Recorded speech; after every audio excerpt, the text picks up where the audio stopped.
Well, the menu is simple.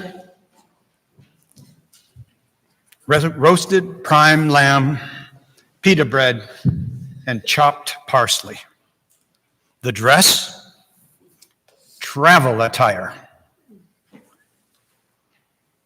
You might best make sandwiches because this is a meal for escapees, fugitives on the run.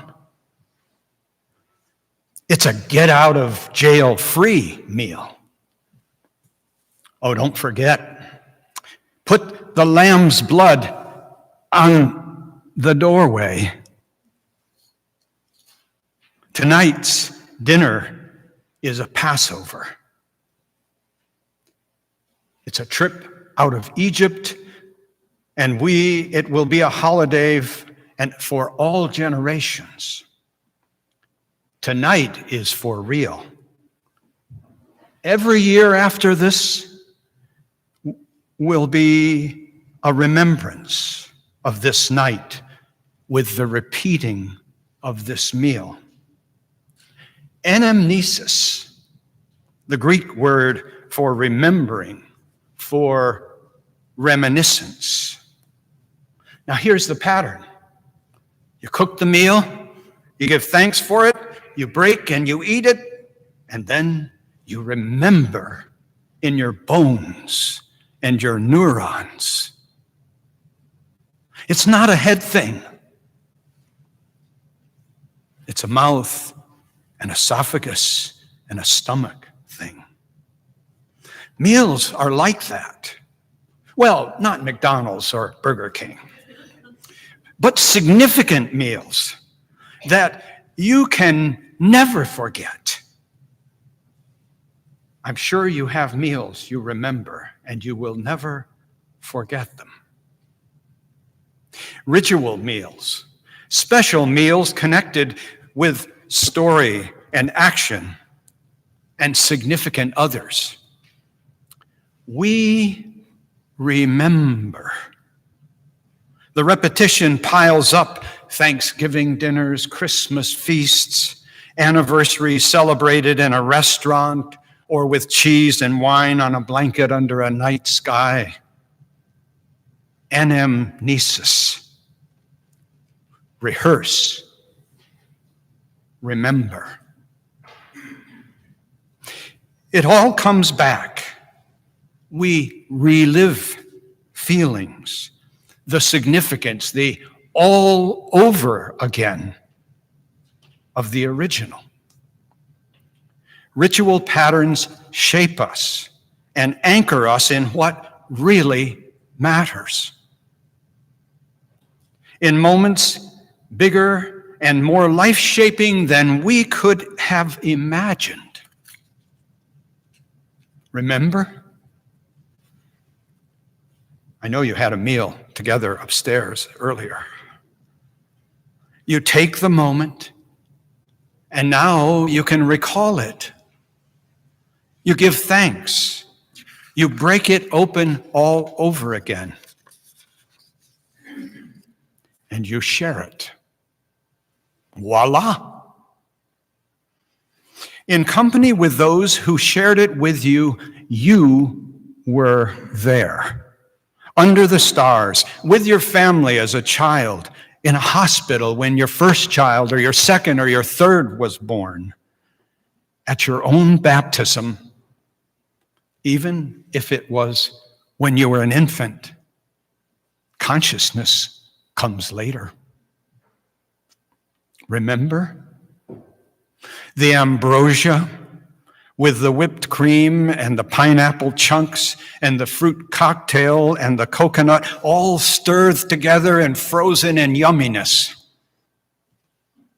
Or the cornbread your mom made, all grainy and so delicate. The oatmeal with raisins and honey on cold mornings before you went to school. I grew up on a farm, a dairy farm in upstate New York. We were poor, but we didn't know it because we had cream. skimmed off the top of the milk cans that were going to the plant. I see somebody knows what I'm talking about. That plus oatmeal and applesauce was primo. We were kings and queens in a palace. Remembering it now is probably better than actual mourning 75 years ago. And here we are tonight, imagining the lamb is about to be sacrificed. The blood will be applied to the doorway. The parsley has been chopped, and the bread cakes have been flattened and laid on the griddle. The lamb chops are roasting over the fire. And tonight, we will flee into the darkness, away from all the bondage, everything that claims power over us, fear, incapacities, disordered affections, guilt, anxieties about our finances or our health. Narratives told us that diminish us. Failures that cling to us. Lament and grief about our seeming powerlessness to help those suffering and grieving in Gaza, Israel, the community around the Francis Scott Key Bridge, and dozens of other places. All of it will be left behind with bits of feast between our teeth and lingering on our taste buds, and the intimations of new life, hope. Here tonight, we remember at this table the meal, the bits of bread, and the sips of wine shared will linger on our tongues and in our spirits for at least the next 3 days. And then, like turning off the lights, it will all be gone except for the remembering, the recollection, and the reminiscence. Like the questioning of the spiritual, were you there? It's visceral. Were you there when they crucified my Lord? Were you there when they nailed him to the tree? Were you? Were you there when they pierced him in the side? Were you there when the sun refused to shine? All over again, we answer those questions tonight and tomorrow and on Holy Saturday and on Easter, the great 3 days.